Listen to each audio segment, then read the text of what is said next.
Bismil Abi Walibni Waruhil Kudus Al Ilahul Wahid, demi nama Bapa, Putra dan Rohul Kudus ketiganya yang esa. Shalom sahabat yang dikasih oleh Tuhan, berjumpa kembali dengan saya di channel ini. Terima kasih buat teman-teman yang selalu setia mendukung perkembangan channel ini dengan cara subscribe, like, komen, dan share. Tuhan memberkati kita.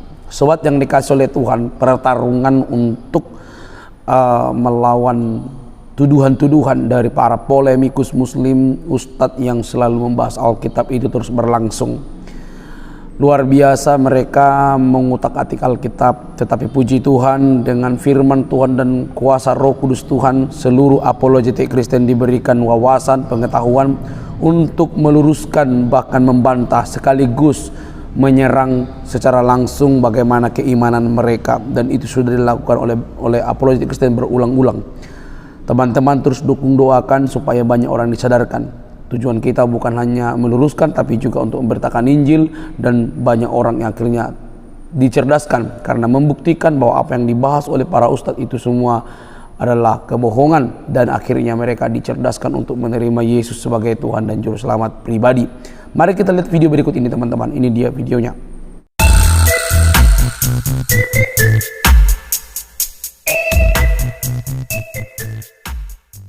Telah menyamakan Allah dengan Nabi Muhammad. Woi, PPJ ada ulama Di situ Kau dengar dulu nih, saya dihadirkan. Zuma kena Saya kafirin nih, minta curhat. syahadat. Saya syahadat. Kalau saya diminta syahadat, berarti kan saya dituduh murtad. Segitu tingginya konsentrasi orang-orang berilmu ini terhadap Bang Zuma. Saya hadir dengan kerendahan hati, dengan kerendahan ilmu dan kesadaran keawaman saya. Saya hadir, malah saya diajarin, Bang, maaf ya Bang, ya dalam situ ada guru-guru kita, terus apa yang harus saya lakukan untuk menyenangkan hati kalian? Apa kata beliau? Dia mengatakan bahwasanya ya abang harus bersyahadat. Ya sudah, saya bersyahadat, apa susahnya? Tiap hari saya syahadat. Asyhadu an la ilaha illallah wa asyhadu anna Muhammadar Rasulullah. Mereka lantas mengatakan, oh, Islam lagi, Muslim lagi, gak murtad rupanya. Buktikan bahwa kematian baginda Muhammad itu ditunda dalam tanda kutip dalam waktu 3 hari karena wujud kecintaan kah, atau karena memang ada faktor politis yang hingga sahabat-sahabat Nabi menunda? ini suara saya. Iya. Baginda Rasulullah Muhammad Sallallahu Alaihi Wasallam, jasadnya itu tetap suci, tidak berubah dan tidak ditimpa kerusakan. Diriwayatkan kemudian oleh Bukhari di sahihnya nomor 3697 dari Siti Aisyah. Di situ dikisahkan bahwa wafatnya baginda Rasulullah Muhammad Sallallahu Alaihi Wasallam, beliau mengatakan Abu Bakar datang dan membuka penutup wajah Rasulullah dan berkata, demi ayah dan ibuku, sungguh engkau tetap harum sewaktu hidup maupun mati.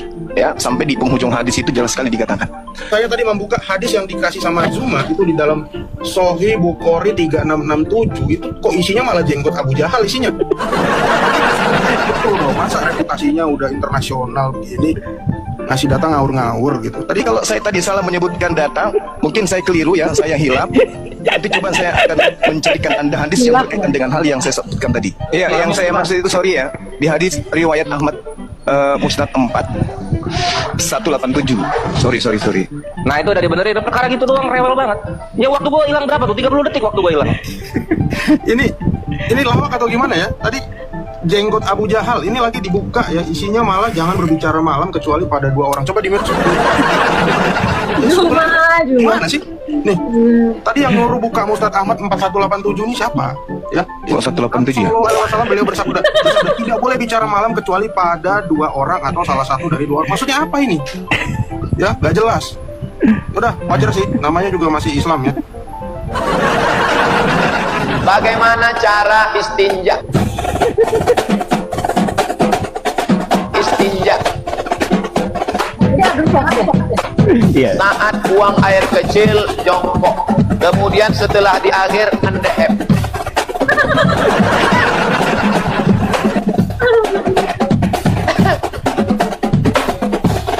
Jangan sampai tersisa 2 tetes di ujung keran.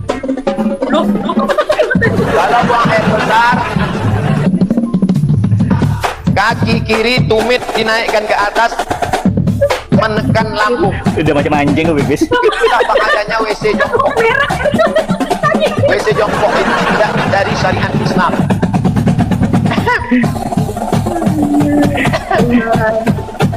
Tapi jangan jongkok di WC dulu, nanti pecah WC-nya. Kenapa WC duduk kalau dijongkokin pecah? Menggunakan jasa calo. Ya, mirisnya usai menggunakan Sudah bisa. Oke, sudah. Nah, sekarang coba dengan terang benderang dulu kita berdiskusi juga. Dengan terang benderang. Allah Subhanahu wa taala tidak mempunyai anak karena apa? Jawab dulu. Ya, karena Allah itu ahad. Tidak Oke, itu aja. beranak, tidak diberanak. Tidak Oke, diberanak. sekarang konfirmasi ya. Sekarang konfirmasi ya Bang Juma ya. Ya. Allah Subhanahu wa taala tidak punya anak karena ada 3 alasan. Satu, karena dia ahad. Kullallahu ahad. Yang kedua, karena dia tidak beranak. Yang ketiga, karena dia tidak diperanakkan. Benarkah? Yes. istri. Oke. Tapi Al-Quran mengatakan karena jomblo. Di mana tertulis? Oke, kita lihat di dalam Al-An'am ayat 101. Dia Allah Subhanahu wa taala pencipta langit dan bumi. Bagaimana mungkin dia mempunyai anak padahal dia nggak punya istri? Terus? Yaitu Masalahmu di dia mana? tidak bisa punya anak karena tidak punya istri. Ya, karena dia ahad. Karena dia ahad kan udah dijawab tadi.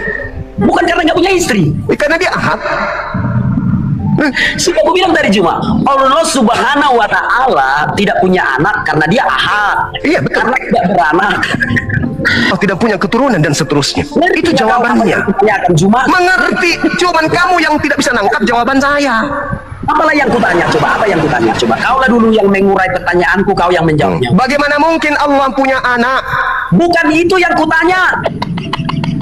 Yang Apa yang kutanya adalah kenapa Allah Subhanahu wa taala nggak punya anak? Kenapa? Ya. Kenapa Allah tidak punya anak? Jawabannya karena Allah tidak punya istri. Udah dijawab. Tidak punya istri kan?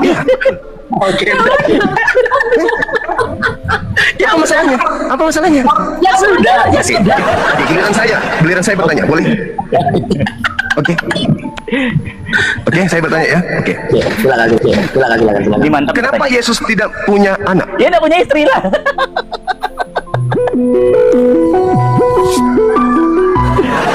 Hujan itu dengan sebab udara panas. Kemudian dia menguap, kemudian jadi hujan. Pendapat ini sesat dan menyesatkan. Pendapat ini kufur. Siapa itu? Ustaz Ada siapa? orang yang mengatakan bahwa hujan, adanya hujan itu dengan sebab udara panas. Kemudian dia menguap, kemudian jadi hujan. Pendapat ini sesat dan menyesatkan. Pendapat ini kufur. Kufur kalau. Adanya hujan yang menciptakan siapa?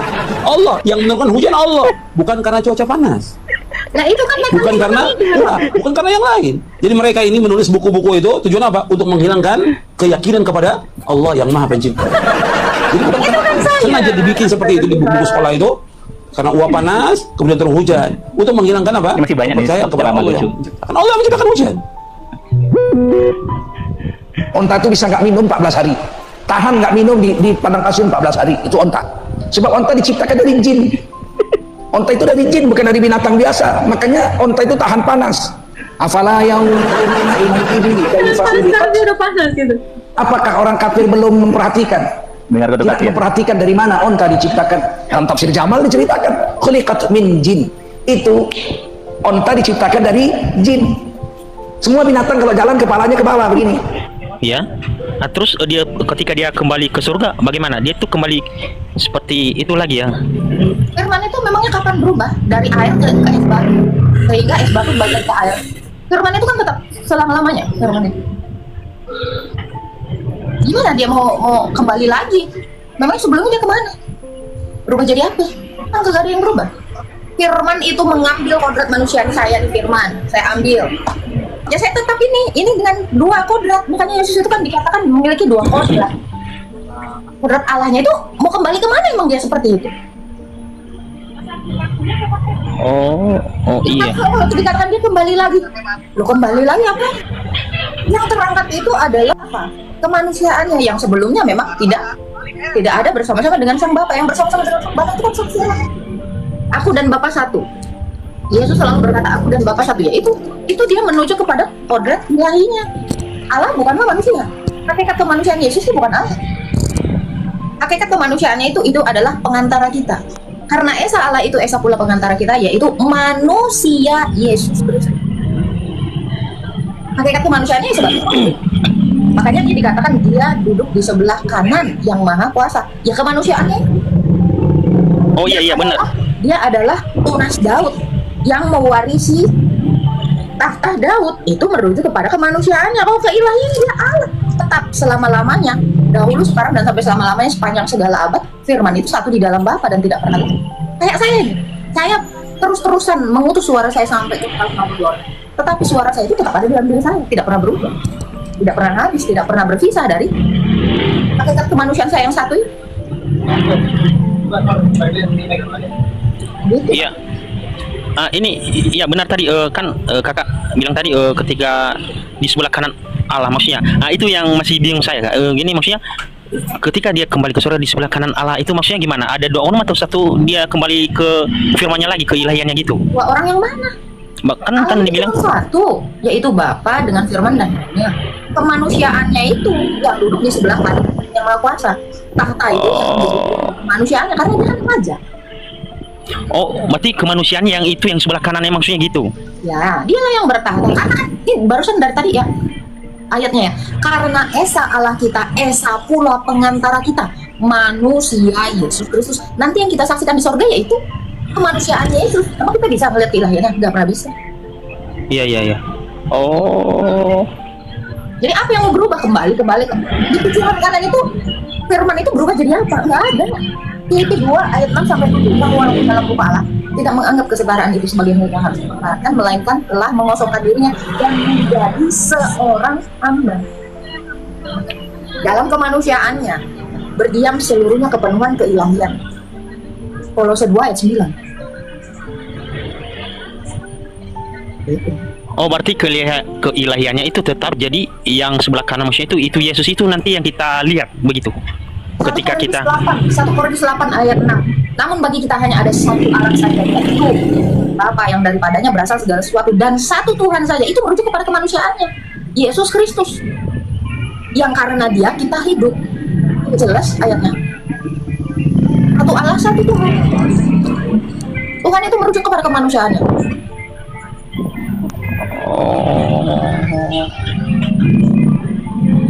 Iya. Kalau keilahiannya itu satu di dalam Bapa. Maka dia selalu berkata, aku dan Bapa satu. Apa yang dikerjakan Bapa itu yang bekerja.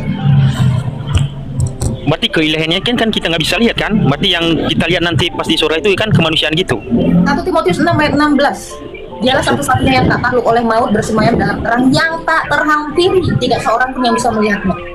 Kemuliaan hanya baginya. Yohanes 1 ayat 18. Allah itu tidak bisa kita lihat, tetapi firman yang ada di dalam pangkuannya, anak tunggal yang ada dalam pangkuannya, Dia yang menyatakan. Itu dalil-dalil. Oke, siap. Oh iya, ya jelas sih. Itu yang saya ragu, agak bingung selama ini sih, agak karena ketika dikatakan sebelah kanan Allah, tapi saya udah paham sih ketika Kak Agatha udah jelasin. Terima kasih banyak. Ya, jadi banyak ya yang mengerti Tritunggal, tetapi mereka yang mengerti Kristologi itu orang banyak. Mereka monofisik. Jadi mengira ya Yesus itu cuma satu kodrat. Firman itu yang satu kodrat. Kalau nggak Allah aja, ya manusia aja. Kalau nggak manusia aja, ya. Jadi Tritunggal monofisik itu banyak. Saya sering lihat. Jadi mereka tidak benar-benar memahami Kristologi itu seperti apa. Makanya selalu bertanya-tanya, loh, berarti ada dua tahta, padahal ada yang ada satu tahta. Berarti kita mengenal Allah itu kan lewat firman-Nya ini kan yang menjadi manusia kan? Itu intinya kan? Tentu. Wah, oke, siap. Ibrani 1 ayat 1. Tapi kenapa umat ini ya, Kak? Umat sebelah ini, kenapa mereka nggak percaya kalau Tuhan itu Maha Kuasa loh? Ketika Tuhan itu mau menjadi manusia, kenapa mereka nggak percaya? Itu saya bingung kok. Padahal kan Tuhan itu Maha Kuasa loh. Kok bisa mereka itu nggak percaya dan membatasi kuasa Allah itu? Padahal kan udah tahu kan Allah itu kan Maha Kuasa. Mau jadi apapun kan bisa. Hal tentang kerajaan sorga itu hanya diungkapkan oleh Tuhan Yesus bagi yang memiliki hikmat. Bagi mereka yang tidak diberikan hikmat, mereka akan melihat semua ayat-ayat itu sebagai perumpamaan. Yesus sudah mengatakan, ada selaput yang menutupi mereka, ada selubung yang menutupi mereka. Kalau mereka langsung mengerti dan percaya, ya semua jadi Kristen lah, mau macam apa? Iya benar Kak. Saya juga bingung. Ketika dikatakan, pernah saya tanya begini, apakah Allah itu maha kuasa? Katanya iya. Saya bilang, ketika Allah itu mau menjadi manusia atau melalui wujud manusia bisa nggak? Katanya nggak bisa. Lah, di mana maha kuasanya di situ? Ya, katanya ya mana mungkin Allah menjadi dari yang tinggi menjadi rendah. Waduh, kan saya juga berpikir, kan Tuhan itu maha kuasa. Kalau mau jadi apapun kan itu membuktikan bahwa dia itu maha kuasa. Tapi kenapa kita sebagai manusia membatasi kuasanya gitu?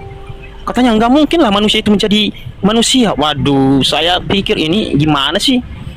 Oke lah Kak. Siap. Oke Kak, itu aja yang tadi ini saya agak bingung dikit ya. Terima kasih atas. Ya, thank you. Jadi simpelnya gini ya, bagi mereka Allah itu ya sesuatu yang kurang tinggi. Kenapa saya katakan bagi mereka Allah itu sesuatu yang kurang tinggi? Karena Allah itu bagi mereka tidak mungkin merendahkan diri.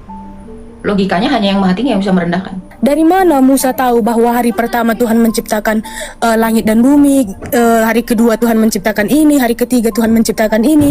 Sedangkan Musa saja di masa penciptaan itu, ataupun manusia di masa penciptaan diciptakan di hari yang terakhir. Lalu dari mana Musa tahu?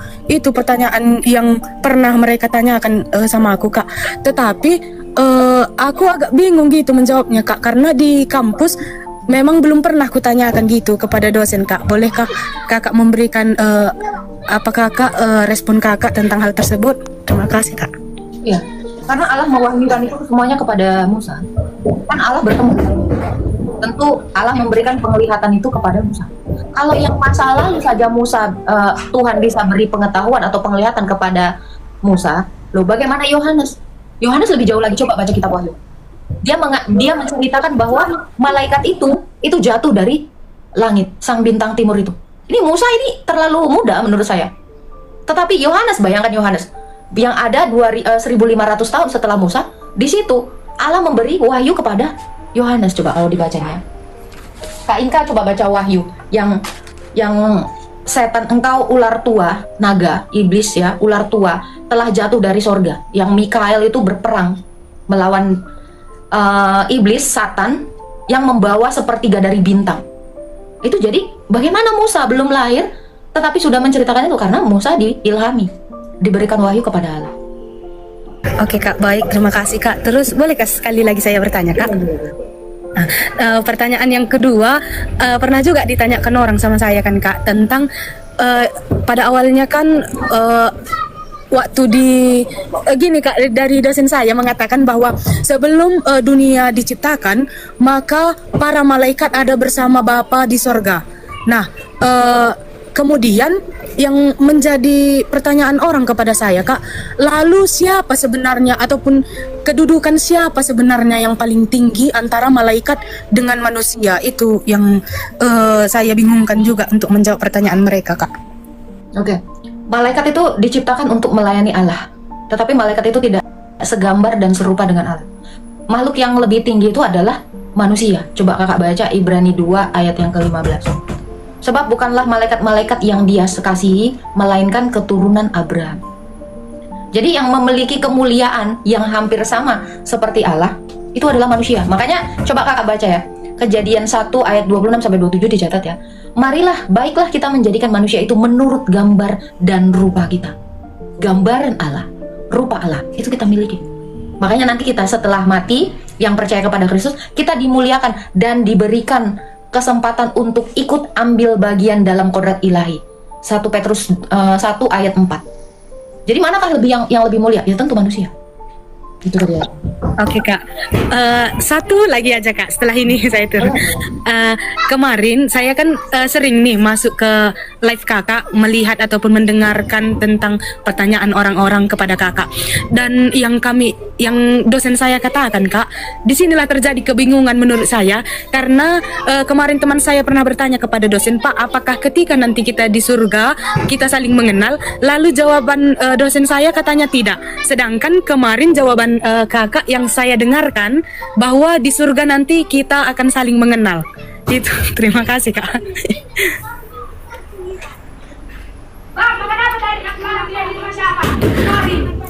Maaf Kak, suaranya nggak kedengaran Kak, nggak ada.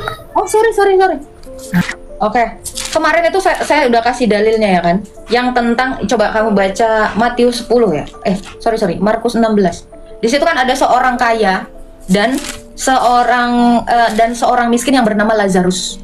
Mereka sudah mati, yang satu dituntun malaikat menuju Firdaus, yang satu dituntut oleh iblis untuk ke Tartarus.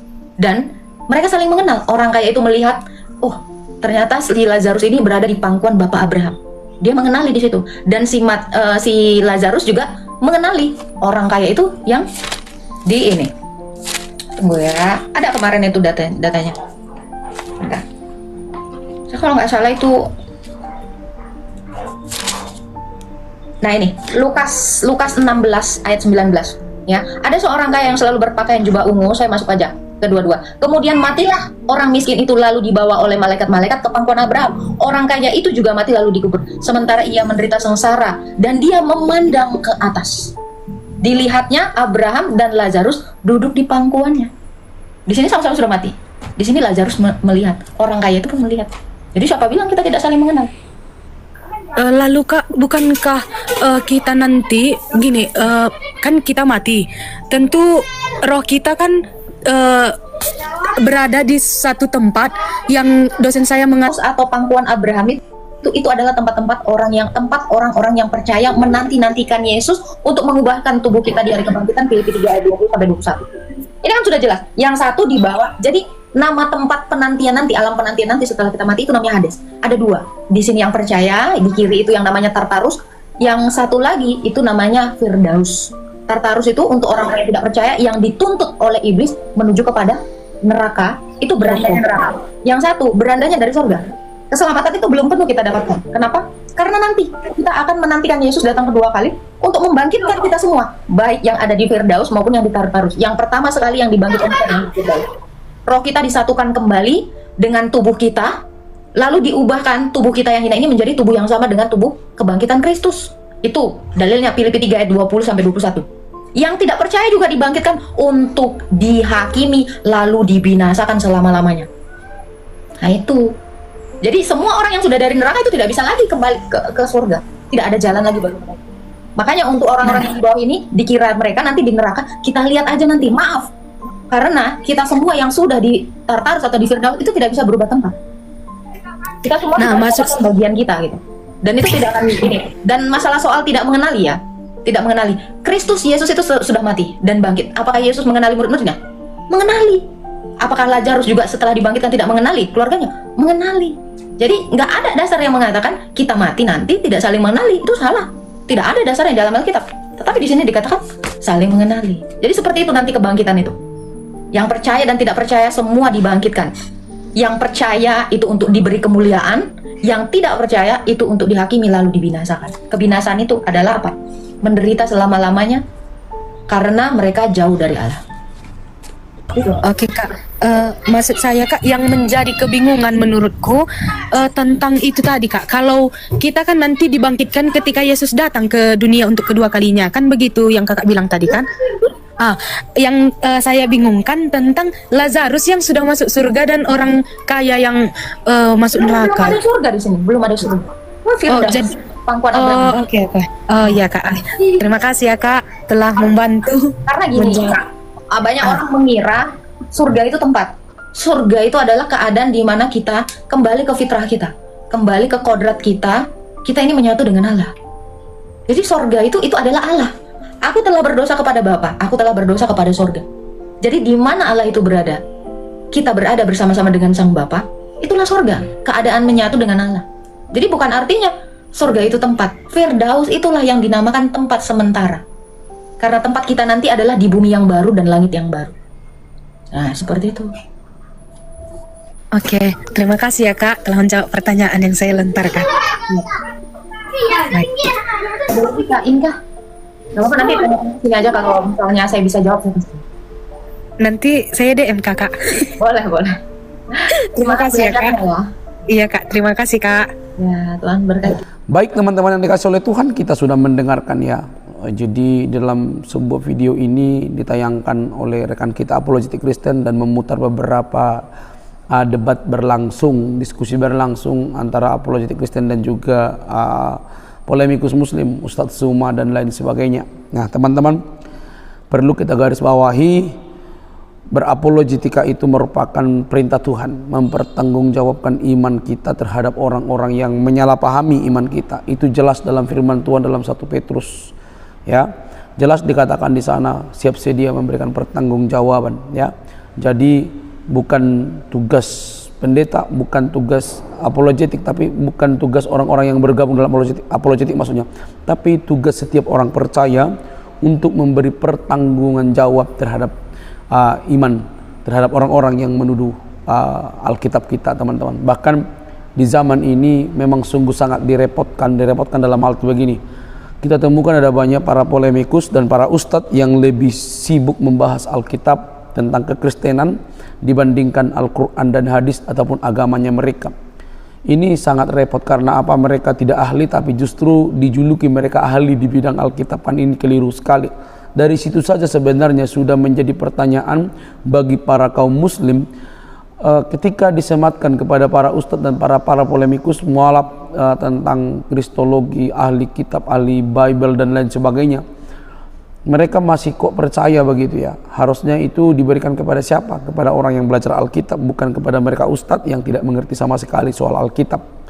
Nah teman-teman, kalau kita mendengar debat tadi atau di dalamnya itu ya sungguh sangat seru ya. Itu kalau tidak salah pernah dimasukkan ke dalam penjara oleh karena debat atau dikira menyinggung Islam, tapi sudah bebas dan akhirnya debat kembali. Teman-teman, mari kita bentengi iman kita, itu aja pesannya. Mari kita bentengi iman kita, belajar Alkitab dengan sungguh-sungguh, baca Alkitab dengan sungguh-sungguh. Kalau tidak mengerti, kau jangan tanya kepada orang yang nggak belajar, tanya kepada pendeta. Atau kalau kau tidak puas bertanya kepada pendetamu, tanya kepada pendeta lain. Kalau tidak puas, cari terus-menerus sampai engkau tahu bagaimana Alkitab kita itu. Karena kayak manapun ceritanya, hanya orang yang tidak baca Alkitab atau hanya numpang datang ke gereja melayani tapi tanpa mengenal Alkitab, Yesus Kristus secara pribadi, mereka tidak mengerti Alkitab, maka mereka akan meninggalkan iman mereka. Coba kalau mereka mengalami kasih Kristus, isi dari Alkitab itu di dalam hidup mereka, pasti mereka tidak akan pernah meninggalkan itu. Maka teringat sekali dengan apa yang disampaikan oleh pendeta Esra Soru, bahwa pantaslah kamu mualaf, katanya kepada salah satu ustadz dalam debat tersebut, karena kamu tidak mengerti dasar-dasar kekristenan. Ya wajar memang kalau banyak orang yang akhirnya meninggalkan iman, kalau perkara-perkara dasar-dasar iman tentang perkawinan, tentang pernikahan dan lain sebagainya, atau pengalamannya bersama Tuhan juga kurang, itu justru menimbulkan polemik diri sehingga mereka boleh meninggalkan iman itu ya. Tapi dari sini teman-teman, saya hanya ingin mengingatkan kita, di saat gencar-gencarnya mereka membahas Alkitab dengan menafsirkan secara miring, palsu, menuduh Alkitab palsu dan lain sebagainya, justru di saat yang sama kita harus belajar sungguh-sungguh, karena Alkitab itu terbukti dengan sejarah, pelaku sejarah bersamaan dengan sejarah ya. Bahkan bukan hanya orang Kristen yang menuliskan tentang kisah Injil yang sejati itu, berarti bicara tentang Yesus, tetapi juga orang yang non-Kristen sedang menulis jadi sejarah yang sangat akurat, teman-teman. Pantas untuk dipercaya dan diyakini, bukan hanya modal percaya tanpa tak bisa dipertanyakan seperti iman rekan-rekan yang lainnya. Tidak boleh tanya, kalau ditanya nanti malah kacau ya. Oke teman-teman, saya hanya berharap teman-teman boleh setia kepada Injil, setia belajar, setia mendengar, tidak mengerti nanya, supaya dapat diluruskan dan dibangun iman kita di atas dasar yang benar, yaitu Kristus sebagai kepala atas segala sesuatu. Semoga damai sejahtera dan kasih Kristus memberkati kita. Jangan lupa untuk mendukung dengan cara subscribe, like, komen, dan share. Salam damai, kiranya Tuhan memberkati dan menyelamatkan kita dari segala dosa di dalam Kristus Yesus yang telah mati bagi kita. Sampai ketemu di video selanjutnya. Bye-bye.